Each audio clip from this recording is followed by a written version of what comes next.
Chapter 10, Duel of Words. Lunar date 3.1625.4.8. 6 hours and 17 minutes after dayrise. Grabbing her lunch, Abigale studied the affairs of the meal hall while she searched for someone. Kids from all areas of study and ages were enjoying their break from classes. Some were eating, others were playing games, while some were quietly trying to block out the world around them. Abigale understood. The din from the hall was overwhelming, and she also did her best to drown them out. She was searching for Daniel. 3 days earlier, she let herself get caught up in trying to get back at Dorn that she didn't even realize what she was doing. And now, she was worried she'd made a grave mistake. It didn't help being drunk. I wasn't thinking straight. Though, that was only a half-truth. It wasn't a spur-of-the-moment decision, at least not on her part. In the previous weeks, she had daydreamed about kissing Daniel. She enjoyed every second of it, and from the smile on his face afterwards, he did too.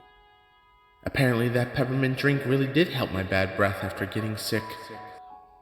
She even invited him into her room after, but he declined. Always the gentleman. Any other guy probably would have jumped on the opportunity, but not Daniel. He is too honorable. Even if I wasn't with Dorn, I was drunk and there was no way he'd take advantage of me, or anyone for that matter, in that state. This is why she needed to find him. She felt bad for leading him on.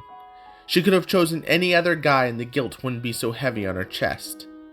They'd know it wasn't meant to be more than a fling, a distraction. Apparently, Dorn had contacted her parents after the night of the party. He conveniently left out the part where he was hanging out with other girls and instead mentioned how she abandoned him to go spend time with Daniel. He expressed concerns that Daniel was the reason why she broke up with him in the first place. And if Daniel remained in the picture, then Dorn wasn't sure he'd be willing to pursue a marriage with her since he believed Daniel was trying to sabotage their relationship. That was enough to convince her parents. They called her up and forbade her from seeing Daniel again. She argued back, telling them she couldn't just stop because they were working on a project together. You can work on the project then, her father relented. When you do, I'd like Dorn to be present. No way, she shouted back without thinking. This is so hypocritical. He is with other girls all the time, and neither of you have stayed loyal to each other. She almost regretted saying the words. Almost. Why do I have to be different? Dorn is the one with all the prestige, dear. Her mother tried to sound calm. Except to Abigale, her voice sounded like poison. Once you are married, do what you want. Now, you don't have that luxury. If Dorn decides he wants to pursue a marriage with someone else, then you will miss the one opportunity to help our family. Is that what you want? She wanted to scream and yell. It wasn't fair. None of it was. It didn't matter to her parents how Dorn was using his prestige to exert his power and control over her. In the end, she wasn't strong enough to stand up to her parents. She wanted them to love her. She wanted them to accept her. So she agreed to most of their demands. I will finish my project with Daniel alone. Dorn doesn't need to be there. He will only stop us from being able to focus. And you want me to get good grades, right? Her parents had exchanged a few silent words between them. Her father was the one who responded. And once the project is over, will you cut off all relations with him? Her heart had ached as she said the word, yes. Eventually, Abigale found Daniel eating his lunch with Emmeline and Joseph. They didn't see her. She was fine with not being noticed yet. She gripped her coffee and the plate holding her sandwich with some cucumbers and peppers and started walking towards them. She realized at that moment that if she lost Daniel as a friend, then she was also losing Emmy and Seth. Abigale recalled the weekend away at their homes in Truffaut. It seemed like a lifetime ago. Everything was much simpler there. No need for prestige. No need to pretend. She had bonded with Emmy and even Seth during the trip. In fact, Emmy and her were planning a get-together during the month off of school. That probably won't happen now. Uncertain of how she was going to tell Daniel, she paused in step. It's not like she was going to sit down and blurt out that they weren't allowed to be friends anymore because of her overbearing parents and controlling boyfriend. Shyloe was still in the dark about everything. Abigale didn't tell her about throwing up, the kiss, or her talk with her parents. Her friend had asked if anything happened between Daniel and her when he took her back to the room. Abigale told her the bare minimum. I need to do this on my own. Shyloe knows I want to please my parents and will support me in whatever decision I make. There is nothing else she can tell me now that I don't already know. There was only one person who could have changed my mind. But Daniel made it clear the night I called him at the lake. He thinks being with Dorn is what's best for me. Unless it was merely an attempt to remain honorable in his mind. She sighed loudly as she approached the table. I guess if he understands then, he will understand now. Hey, Abigale! Emmeline moved over to free up a spot when she noticed Abigale was nearby. Daniel smiled at her and remained silent. Hey, everyone. She sat down beside Emmy and tried to fake a smile. Apparently none of them picked up on it. Actually, Abigale, Daniel started to say, I was wondering if you wanted to go outside and eat.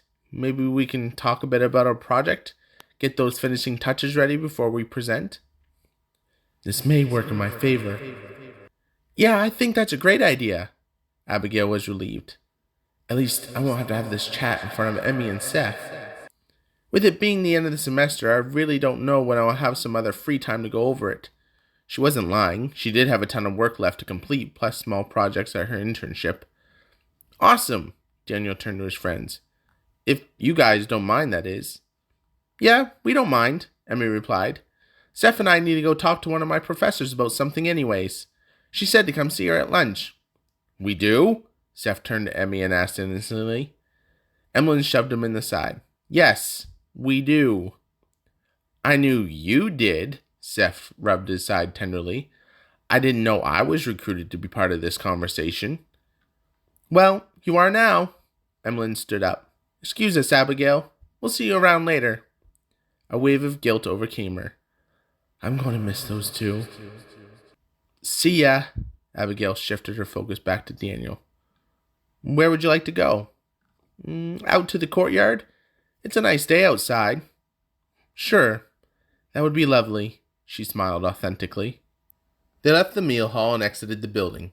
The courtyard was a short 5-minute walk across the grounds, near the Artanikst Academy's main forum named the Dominica Baldwin Center, after one of the founding professors. They found a place to sit under some willow trees and started to eat and discuss their project. We can talk about it for a few moments, Abigale thought as she took a bite of her sandwich. And then I will bring up what my parents said. I will apologize for kissing him too. I hope he doesn't think any less of me. I know we can't remain friends, but I hope we can still be cordial with one another, especially since we have a class together next semester. Although I doubt I could swing being a partner for our project with him again. At least I'll be able to see him without being around Dorn's power-hungry eyes. Daniel brought up their report on his Nexus. They planned on using clips from the documentaries in the solar deck to play in the background as they shared their project with the class. Their thesis statement was that Talani's entire life prepared her for the choice she made to side with Wilbur. They agreed Daniel was going to begin their presentation off by asking the class what their choice would be between love and power. The irony of the question wasn't lost on Abigale. She chose to ignore it. After polling the class, Abigale would take over the reins and share about Talani's early life in becoming a bounty hunter. Then they'd talk about her relationships with Imperator Areyx and Wilbur Artanikst. Finally, they'd detail her choice to aid Wilbur and the rebels and how this choice decided the outcome of the war. Professor Michaels is going to love this, Abigale stated excitedly. Talking about the project and spending time with Daniel helped her forget about everything else going on. I can't forget why I'm here. I can't back out. I don't doubt it. I hope the others don't find it too boring. Presentations start next week and we are one of the final presenters. Some may check out by then. If they do, then they really shouldn't be going into a career focused on history, Abigale pointed out. I am excited to hear about the other projects. I'm sure I will learn a lot that will help me out in my career. That's true. Daniel took a drink of water. I should look at how I can use their ideas for when I become a teacher. Have you thought any more about where you will teach? She knew she was procrastinating. A part of her was genuinely curious. A little, yeah. I may travel and teach elsewhere for a bit before settling down. I've always wanted to visit Cladonia. About 500 years ago, my ancestors migrated from there. For what reason, none of us truly know. He shrugged. I guess since your family's related to Wilbur and Talani, at least through your mother, they've always been here. As far as I know, yeah. It might be something to look into. I wish I knew exactly where my family came from. Same. It's why I record a journal on a regular basis. I also make physical copies just in case something ever happens to our cosmology. This way, my descendants can have some kind of idea where they came from. He paused and chuckled. If they even care. This was news to Abigale. I do the same thing. I started when I was about 13 years old, she beamed. I was 11. He smirked. Abigale wondered if any of his journals mentioned her. She hated thinking about how much they had in common. It made ending their friendship all the more difficult. If his journals didn't mention me before, they probably will after I end our friendship. I won't be shown in a great light. I hope his descendants give me some grace. I can't keep pushing this off. I need to say something now. I have to do this. It's what's best for me. Abigale, Daniel said before she could speak. Yes? His tone of voice made her nervous. Do you think it's fitting for us to be learning about Wilbur and Tallon? What do you mean? She dreaded his next words. Oh no. Well, he hesitated. He was nervous. Tallon was involved with Areyx, but she left him because she fell in love with Wilbur. I don't know. A part of me thinks maybe it could be repeating again, especially after the other night. Well, it's out in the open now. I actually wanted to talk to you about that. She paused and started sharing what was constantly circling in her mind. I was drunk the other night when you drove me home, and I wasn't thinking straight. I shouldn't have kissed you, Daniel, and I'm sorry. I didn't mean to lead you on or make you think that there was something there when it really wasn't. Not all of that was true.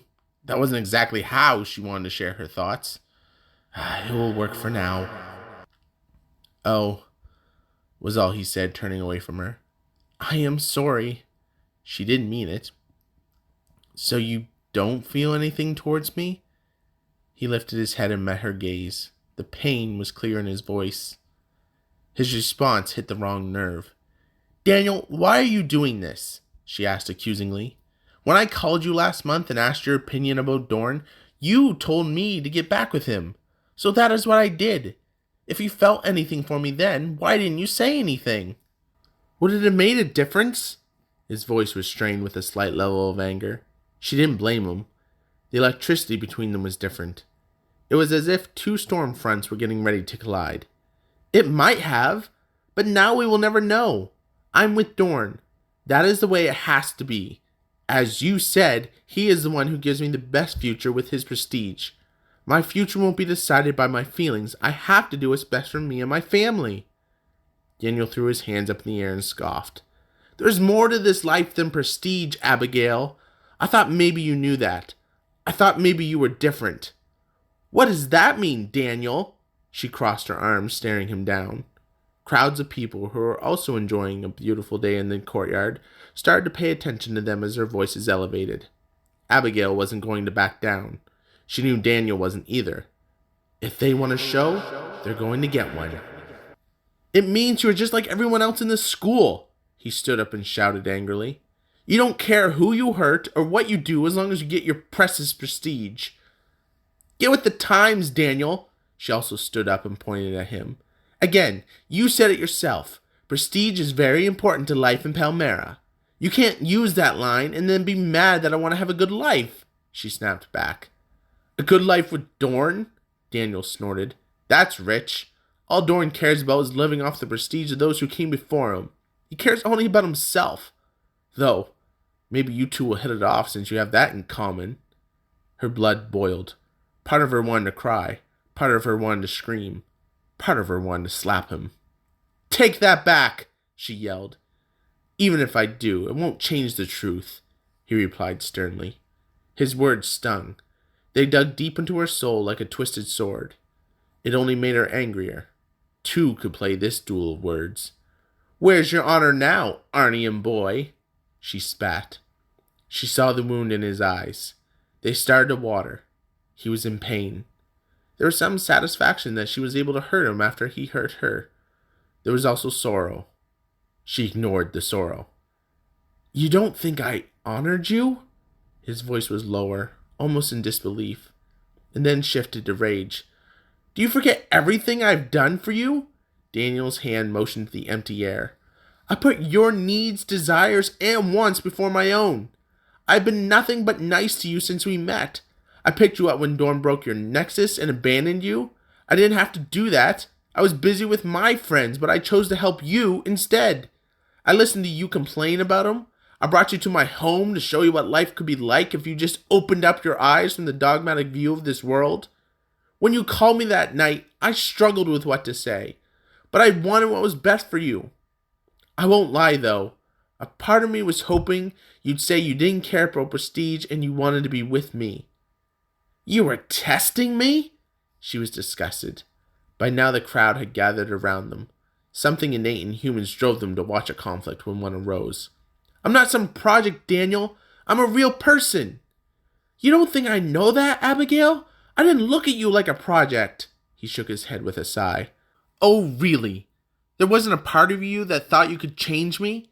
Make me see the error of my ways and start to follow Arnion? Those thoughts never crossed your mind? She felt like she had him cornered. He went to speak and caught himself. Well, we both know it's true. Your silence proves your guilt, she insisted. It isn't like that, he pleaded. Do I want you to follow Arnion? Of course I do. Not because I thought of you as a project. I wanted to free you from the burden of wanting to please your parents all the time and making choices dependent on prestige. Burden? She didn't know why she questioned his word choice.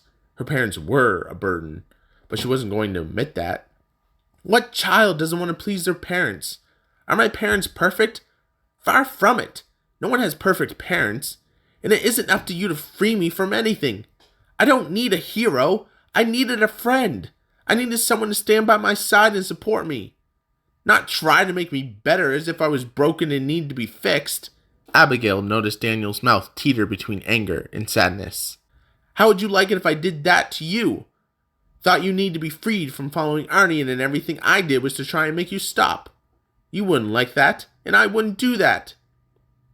That isn't what I meant, he relented. She ignored his statement. Could you accept me if I never did? What? If I never followed Arnion like you, could you accept me? What do you mean, accept you? He asked, confused. As a friend, as a human, as something more. Her voice cracked with the last statement. I couldn't marry someone who also didn't follow Arnion, Abigale. It would cause too many problems. Daniel sounded defeated.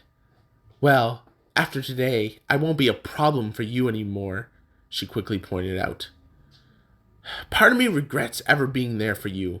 He stopped, realizing the weight of what he said. He brushed the tears away and they stopped falling. Yeah. I wish I had never done any of it.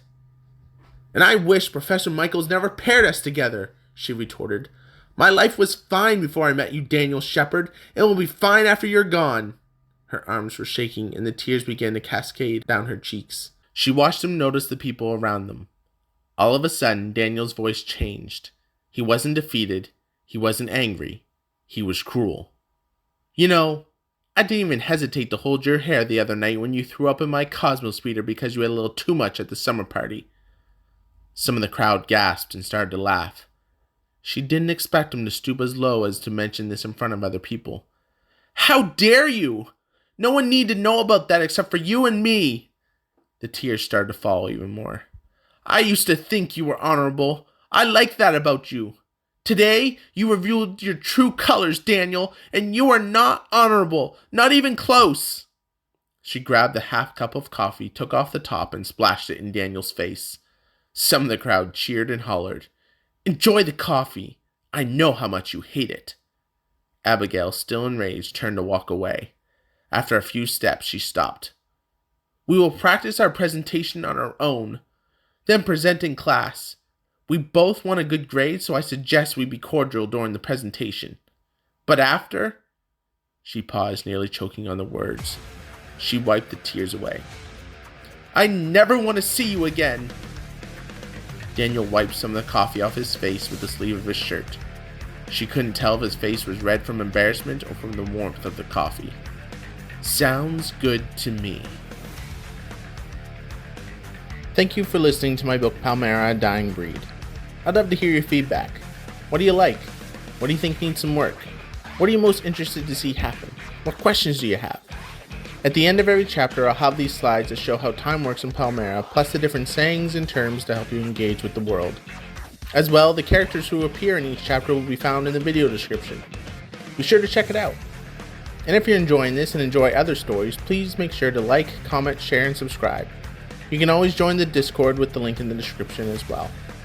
Until next time, Hinei Akmatov, which means how pleasant it is for humanity to dwell in harmony with one another. Take care.